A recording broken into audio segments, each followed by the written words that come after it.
Lasita, walang helmet. Nako, wala yatang lisensya.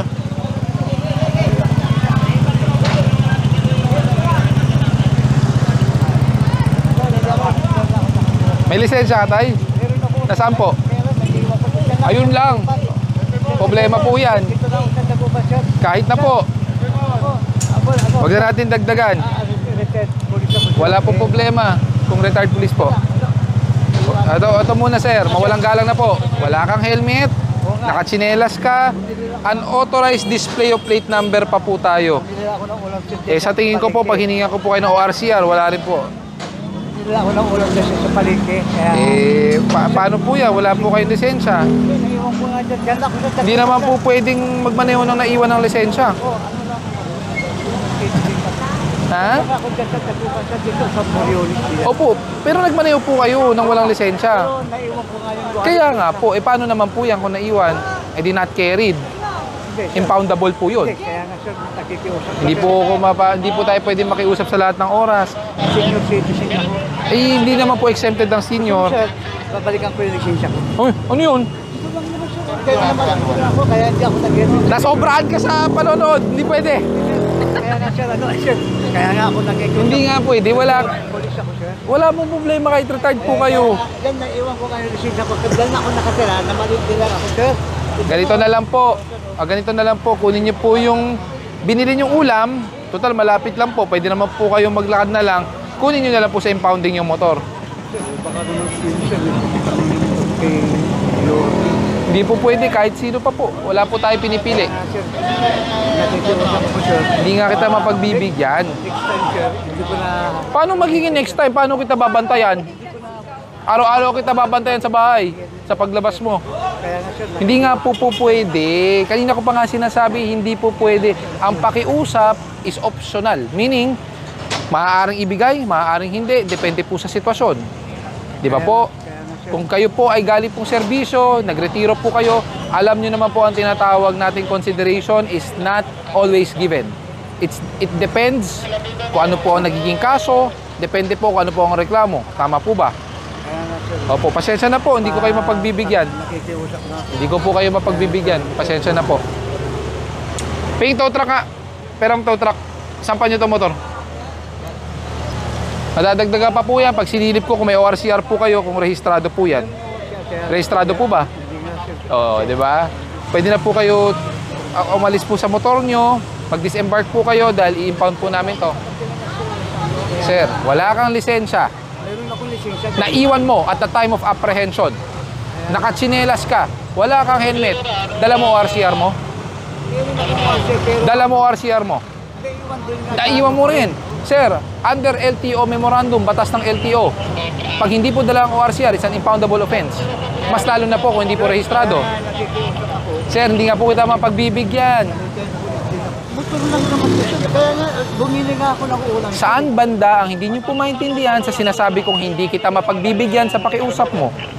Kaya nga nakikiusap. Kaya nga po, kanya ko pa sinasabi, hindi kita mapagbibigyan. Gagamitin, papaano. Pasensya na po, hindi po namin kasalanan. Kasalanan mo yan. Kasalanan nyo po yan. Kung nagdala ka ng lisensya o nag-helmet ka man lang, hindi ka mahuhuli. Wala po. Pero naiwan ko yung helmet ko. Lahat po naiwan. Oo, naiwan ko sir. Maski na... Lahat na lang po naiwan. Walking distance lang sir. Bumili nga ako sa palengke. Tay, sana yung pag-uunawa mo, hindi mo rin naiwan. Kaya nga, nagkamali nga ako. Kaya nga po, hindi kita mapagbibigyan. Siya, nakakaya po kayo. Oh, mga kababayan, okay lang daw sa inyo. Okay lang daw sa inyo na wala siyang lisensya, lahat wala, kailangan pagbigyan. Nasaan ang ano, paano tayo magiging patas po niyan? Kaya nga nagkikiusap ko sir. Sir, ngayon pa lang po, ayaw niyo na maging patas. Paano pa sa susunod? Ano sir, pakiusap ko lang sir. Hindi po. Tanggalin niyo po yung ulam niyo. Hindi nga sir. Wala na Ayaw mo. akong magagamitin. Ayaw mo. Ayaw mo. Tawagin niyo yung SWAT. Hi, sir! Hello po. Ikaw naman sir. Nagkikiusap ko sir. Hindi nga kita mapagbibigyan.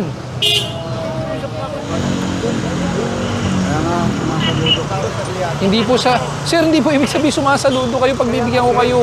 Hindi ba mas nakakaya? Hindi ko na kailan. experience. Hindi po. Nakakaya po tayo. Sticker ng lungsod ng Maynila. PNP. Sir, kahit na retired po kayo, hindi po ba dapat mas sumusunod po kayo sa batas? Because veterano po kayo, alam niyo po ang tama at mali. Kaya lang hindi ako nag-helmet, sir. Bumili na ako ulam sa Ano pong palengke, connection ng pag-helmet sa pagbili ng ulam? sir. Sir, nakikiusap ako eh. Ganun lang ako, sir. Hindi po. Hindi kita mapagbibigyan po. Pasensya na po, ha? Tatagal lang po tayo dito. Kahit umabot po tayo hanggang alauna, hindi kita aalisan. Hindi kita mapagbibigyan. Hindi sa lahat ng oras pwedeng pairalin ang konsiderasyon. Lalong-lalo na, you are completely disregarding public safety. Alam niyo po yan, bilang retiradong pulis. Sir, makukuha nyo na mamamaya eh. Puntahan nyo na lang sa impounding. Ayo, siyempre, may kasalanan ka, may mali ka eh. Hindi po minsan yan. Taga rito po kayo, lagi po kayo nagmamaneho nang walang helmet. Wala lang akong perang pantubot. Wala po kami magagawa. Kung lahat po ng tao at lahat ng kababayan natin, ganun ang paiiralin, wala na pong purpose ang pagpapatupad natin sa batas. Yung iba, pilit pong sumusunod kahit alam nilang mahirap. Kaya naman ganyan na ako nagkaroon ng violation. Hindi po. Sir, kung ngayon ka lang nagkaroon ng violation, hindi mo maiiwan ang lisensya mo dahil lagi mong bit-bit yan. Pangalawa, kung ngayon ka lang nagkaroon ng violation, naka-helmet ka sana dahil alam mo ang batas. Hindi mo nga dala. Dahil magmamalag, dahil tanghali na, baka yung bibili ng ulam. Wala pa po, 11 pa lang po. Dapat punta, alas 2. Sir, pwede po ba? Kunin niyo po yung mga gamit niyo, i-impound ko po to. Sa ayaw at sa gusto niyo po. Sir, wala nang gagamitin ko, sir. So naman, sir. Wala naman tayo. Ano? Anong kala mo sa akin? Kilala mo ba ako? Kilala mo ako? Kayo si Sir Siya, director ng LNP. Oh, edi sana alam mo na hindi ako ganun na tao. Oh, edi sana alam mo hindi ako ganun. Anong ginagawa mo? Anong alam mo sa amin? Kaya nakikiusap ko, sir. Alam nyo, kayo bilang dating nasa pagpapatupad ng batas, kayo pa ang gagawa ng rason at kayo pa magtuturo sa mga kabataan na gumawa ng kalokohan. Kaya nga, sir. Sana po hindi ganon. May anak po kayo?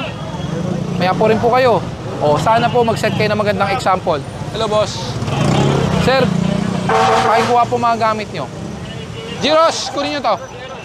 Ay, higit na nyo muna. Nutshell sa kabila. Ayun, yan. Yung iba po dyan, nahuli. Eh, pag tumakbo ka, subukan mo.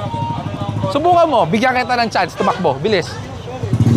Oh, bigyan kita ng chance tumakbo. Tingnan natin. Sige na, kunin nyo na po yung mga gamit nyo. Ayaw nyo, ako magpapahatid sa inyo sa bahay. Parang wala tayong problema. Yan! Parang walang problema. Ako sa'yo eh, kahit malingkid ako, kaya nga naiwan. Kaya nga sinabi ko siya, hindi kita mapagbibigyan, di ba? Hindi sa lahat ng oras. Nagpapakilala retired police ako, kaya ang kasalanan ko. Oh, hindi ba mas nakakaya? Nagpapakilala kang ganun, tapos ang dami mong violation? O ano? Anong ano? Sige, parang ano? Minsan lang akong nagkamali. Hindi po. Ano ba?